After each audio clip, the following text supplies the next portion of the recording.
This is Precalculus, Chapter 11, Lesson 5. We're on page 734. All right, polar coordinates. Okay, so we're thinking vectors again. All right, we're going to think vectors. All right, so this is a throwback to Algebra 2. Remember when we had polar coordinates and rectangular coordinates? Our polar coordinates were R at theta. Remember, R represented like the radius or the magnitude, and theta represented the angle. The angle is going to be in radians for this lesson, and it's just going to be R comma theta. That's how it's going to be notated. You always, when we're graphing polar coordinates, you start by graphing theta first, and then you look at R. Theta is graphed first, then you look at R. Yes, ma'am? Sorry, what's R again? The magnitude. The hypotenuse of the right triangle, right? It's actually the terminating ray. Remember where our initial ray is? Always the positive x-axis, and it rotates positively, right? In terms of theta, or negatively in terms of theta. All right, so now our positive x-axis is called the polar axis. All right, so that's the polar axis where we begin. And we're going to rotate our rays positively or negatively. All right, the rectangular coordinates are just going to be x, y. Should write that a little lower. In geometry, I keep saying geometry. In algebra, we had something r plus u, but here we're just going to have the x and the y coordinates. And we can go from polar to rectangular, rectangular to polar. We're actually going to graph polar coordinates. And this, what I've handed out to you, is called the polar coordinate system. Let me get my larger one. I have a larger one so that maybe you can see. Okay, do you see the circles? Yes. All right, the smallest circle is R equals 1. The second circle is R equals 2. You see them? So on yours you have what? 1, 2, 3, 4, 5, 6. You have 6 circles. So the highest R value you can graph on those is where R is 6. All right, so you're going to graph the R on the circles. But that's what we do second. We look at theta first. All right, so just like our unit circle, we go from 0 to pi over 2 to pi to 3 pi over 2 back to 2 pi. All right, yours is divided into a lot smaller portions than just 0, pi over 6, pi over 4, pi over 3 to pi over 2. All right, so yours is divided into smaller increments. 2, 3, 4, 5, 6. All right, so 1, 2, 3, 4, 5, 6. You have 6 spaces between 0 and a half a pi. All right, you have 6 of them. 6. You not only have 6 circles,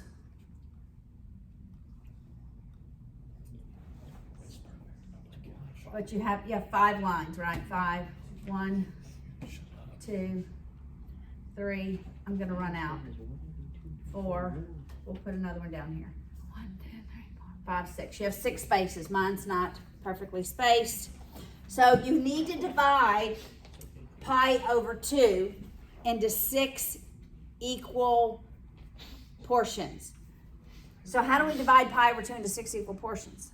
You multiply by 1/6. So this first one, if this is 0, this is pi over 12, right? And then if that's pi over 12, how do I get to the next one? 2 pi over 12. 2 pi over 12, which is Pi over 6. pi over 6. Okay, but remember it's 2 pi over 12 because the next one we're going to 3 pi over 12, which is pi over 4. So remember that's 3 pi. This is 4 pi over 12, which is, we said that was 4. This is 5 pi over 12, and that would be 6 pi over 12, which is pi over 2. All right, so that's how your increments would be divided up on your polar graph.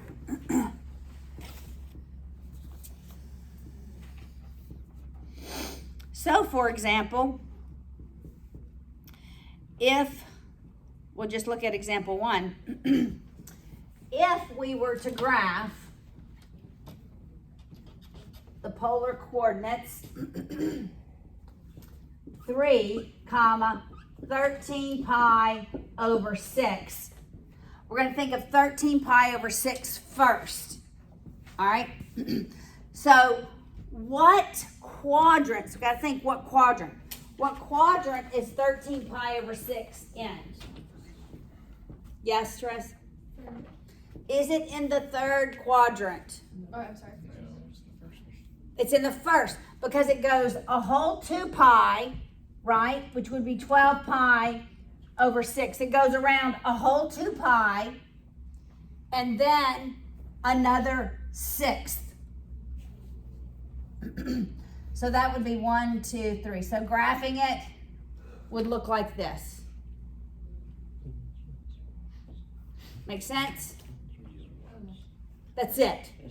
That's it. How do you know it's the second one? The second ray? How do I know it's the third? How do I know it's the second ray? Because of the 3. Well, if 13 pi over... Because 13 pi over 6, I'm going to go over here. 13 pi over 6 goes all the way around, which is 12 pi over 6, which is 2 pi. And I need to go another 1/6. So then I go another 1/6. Oh, another 6. Got it?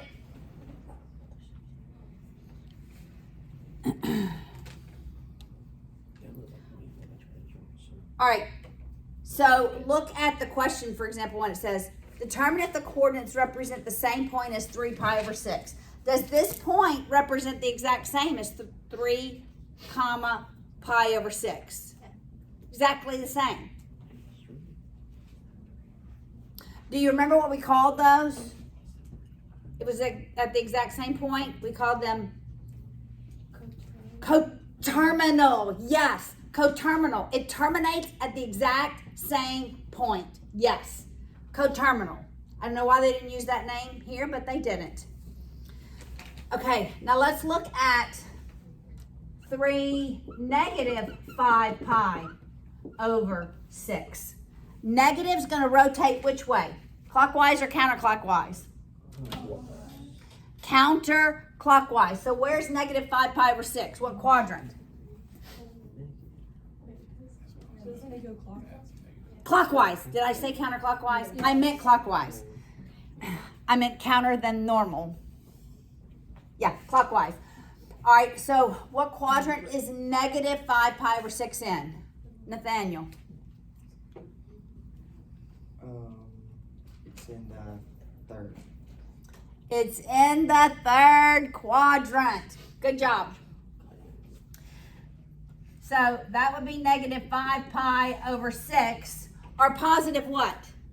7 pi. 7 pi over 6. So really the distance here is pi over 6, right? All right, so it'd be on that second one from that axis, from the negative, and then it would be at 3, the third ring. Is it coterminal to 3 pi over 6? Yeah. It is not. Is it? Right? Do you agree? Because 3 pi over 6 is right here. So this is not coterminal to 3 pi over 6.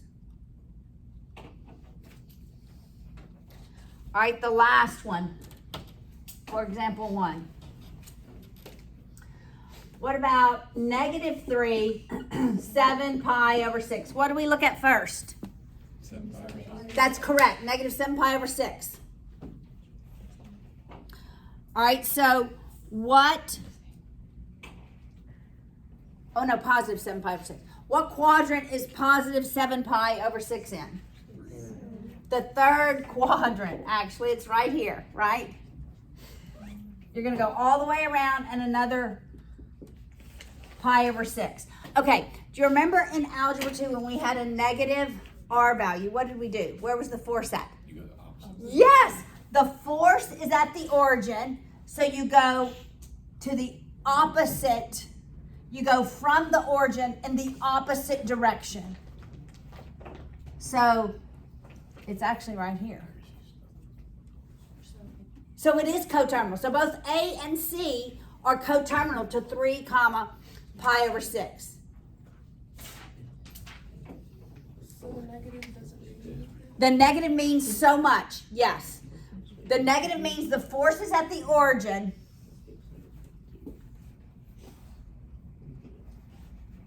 So you go in the opposite direction. Normally, okay, look guys, I don't know if I can, this will make it. A positive one goes in this direction, right? The negative goes in this direction, which brings it to that quadrant. The force is in the opposite direction. Okay? First, you have to graph the radians, the theta, and then you think about your R value. Make sense?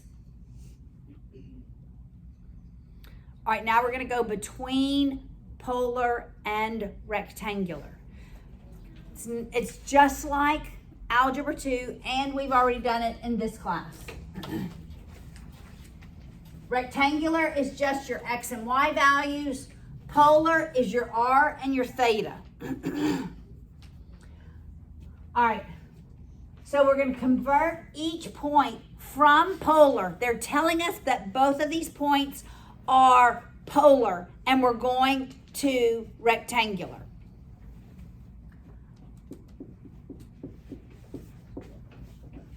I always draw it.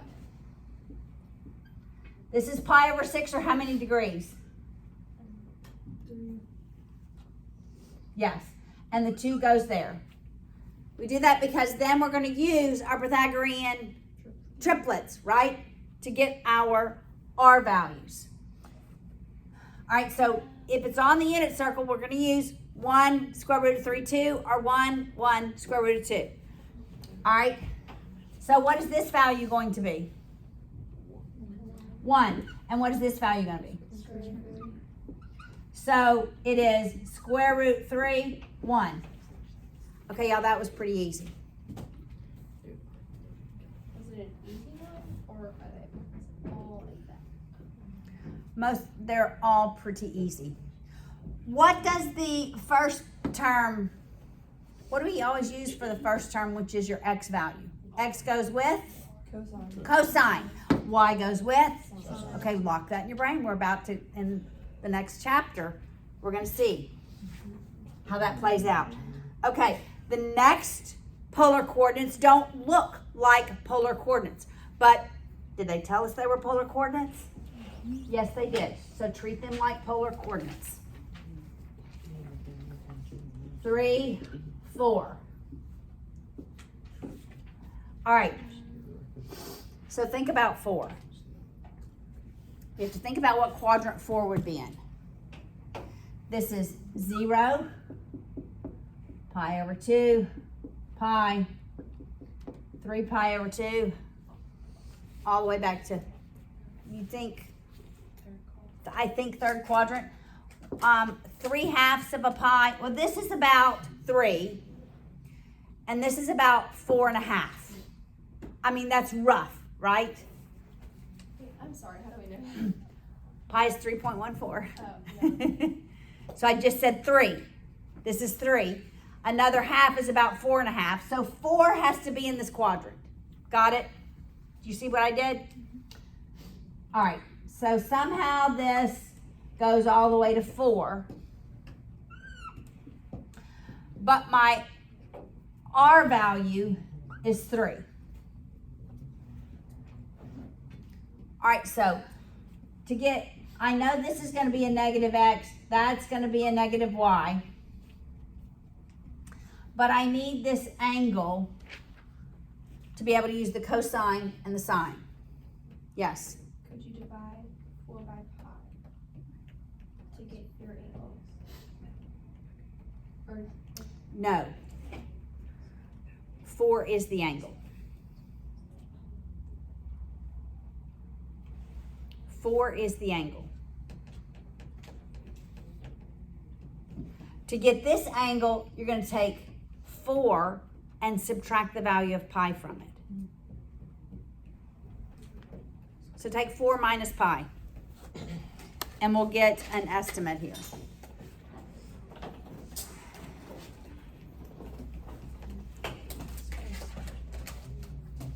All right, what do you get for your theta? 0.85. Okay, I'm going to go with 0.8584.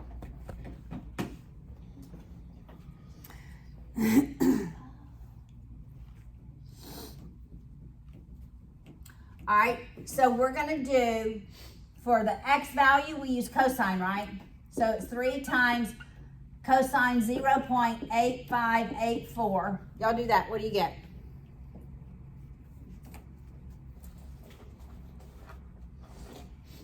You could probably actually do, yeah, y'all do that. Make sure you're in radians. Radians. All right, you do that. I'm going to do 3 times the cosine of 4. Okay, I get the right answer. So what do you get for this? 1.962. Did you get positive? Yes. Okay, so with this one, you're going to get positive. You can do 3 cosine 4, and you get negative. So both work. The problem is when we put the angle in, it will know. It's only when we do the inverse that's a problem. So you don't have to subtract. You can just use the 4. Okay? Why don't we have to subtract? Because your calculator knows that the angle 4 lies in the 3rd quadrant, and it knows to make it negative. Yes?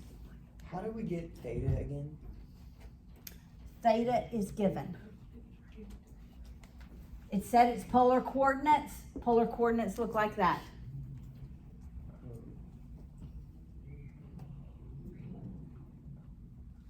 All right, so our x value is negative 1.9609. Do our y value. So it's going to be 3 sine of 4. 3 sine of 4 for your y value. What do you get? Negative 2.27. 2.27. 2 more decimals? 04. 04.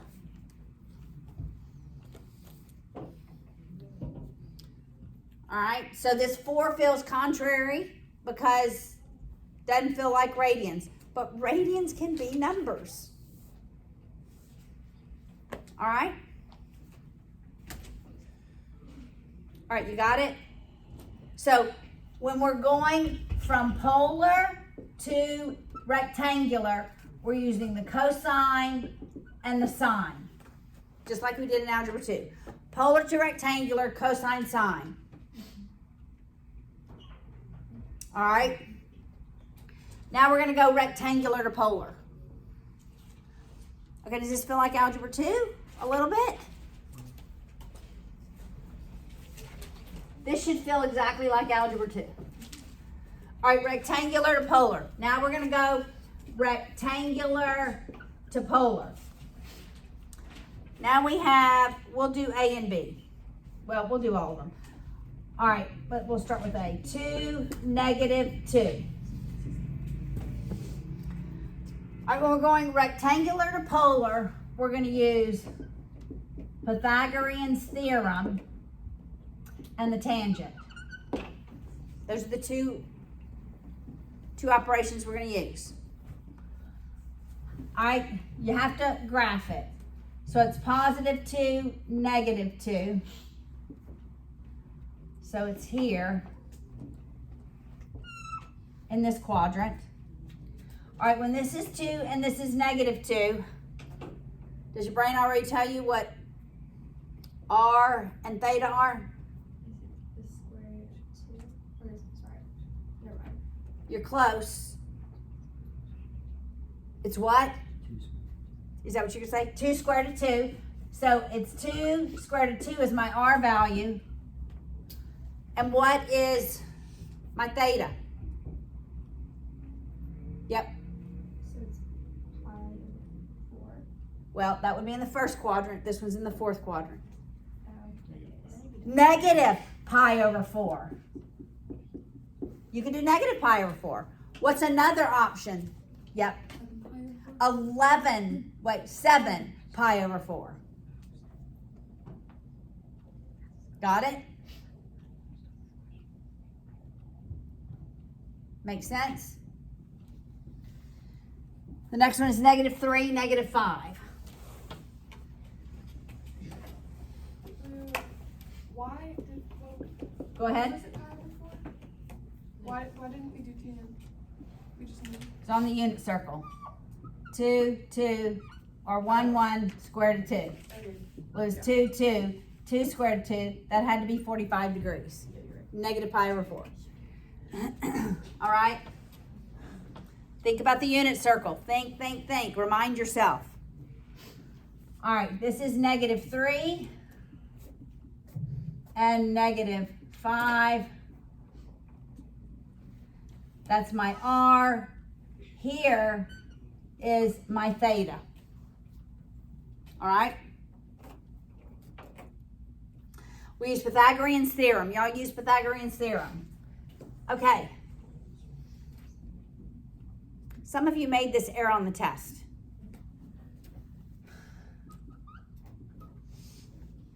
That's not what it is.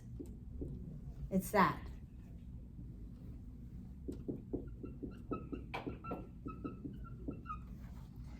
These will never be negative values. Ever, ever, ever, ever. When you square a negative, it will always be a positive. All right, so what that's 9, 25, that's what, 34. All right, so R is the square root of 34. Can I simplify the square root of 34? That's 2 times 17. No, you cannot. All right, so it's square root 34. Now we need theta. Now when we're using, and it's going to be it's going to be the inverse. Here's where, remember when we use the inverse tan, what quadrants are we in? First and second. First and fourth. First and fourth. Cosine is first and second. Sine and tan is first and fourth. So it is not going to give us a theta in the third quadrant. So we have to find this theta and then add a pi to it. All right, you should be able to do this at this point now. All right, so do inverse tan, find this theta. Are you in radians? Okay. All right, so what do you get? 1.03037.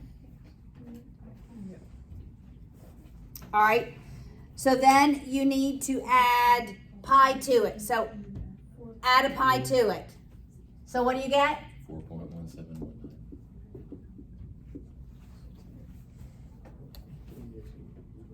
Can you explain that again? Why do we do that? Yes. Okay, guys. When you do inverse tan, we already learned inverse tan is only going to give you an angle or radians in the first and the fourth quadrant. So you have to solve for this theta, and because it's in the third quadrant, you have to go all the way to pi and then add whatever that angle is to it.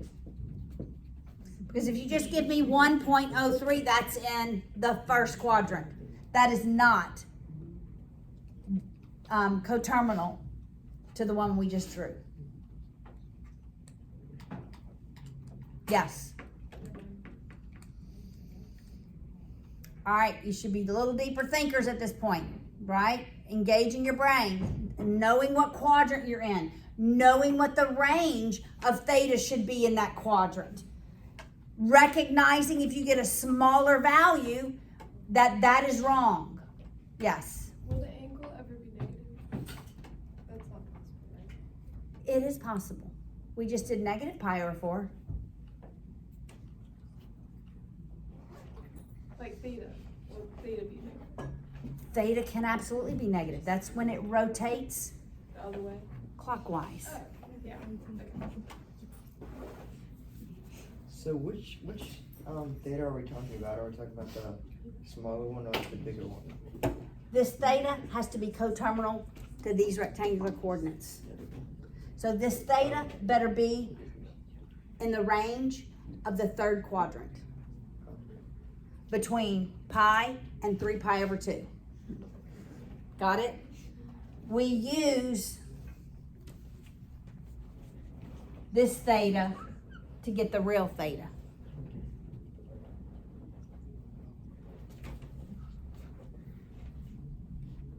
All right, is everybody with me?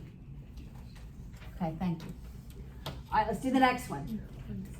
0, negative 5.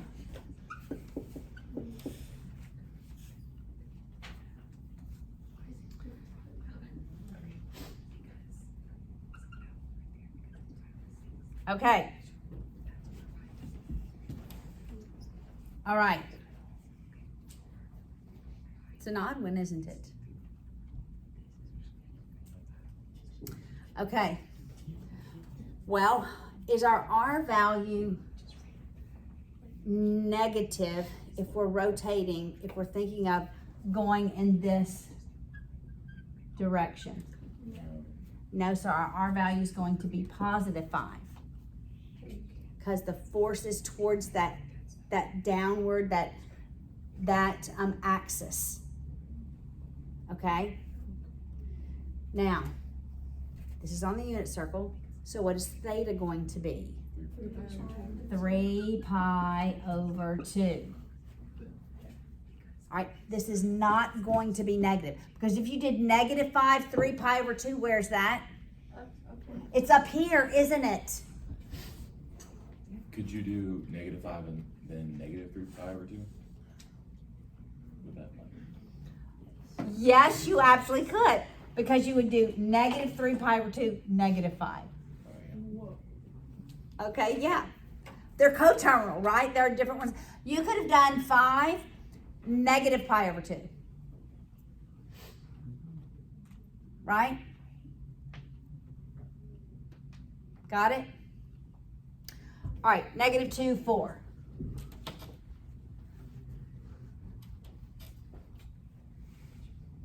Negative 2, 4. What quadrant is that in? Second quadrant.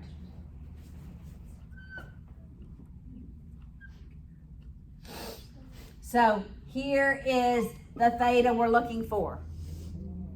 All right. So Pythagorean theorem to find our R value. What's the Pythagorean theorem? 2 squared root of 5? Does everybody agree?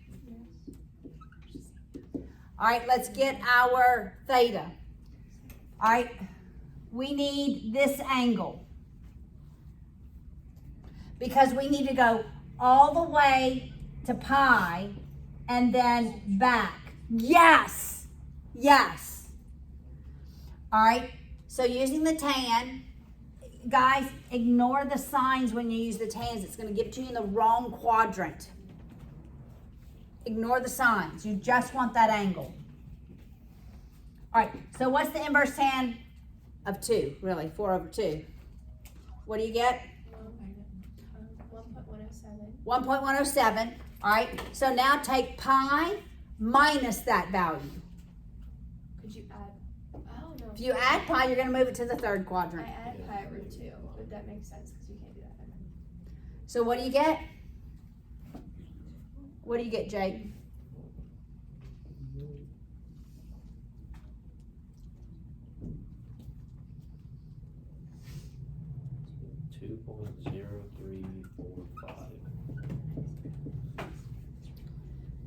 All right, is everybody with us? Everybody with us?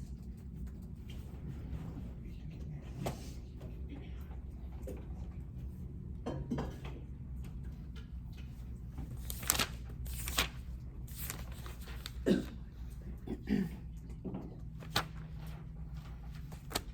right, the last example we're going to do is polar graphs. Because we're going to deal with polar graphs a whole lot in the next lesson. We're not going to really graph anything like example 5, except we're going to have fun graphing them, okay? But in in example 4, where on the polar graph did we graph the R values?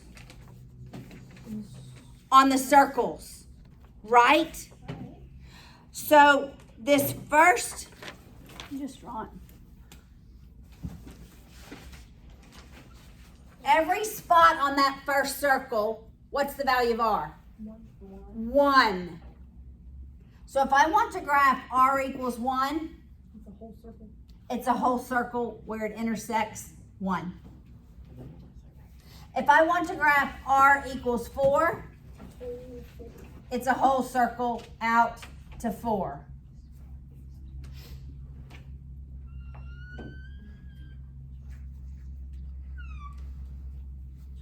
Got it? R equals a number is just a circle. R equals a number is just a circle at that point.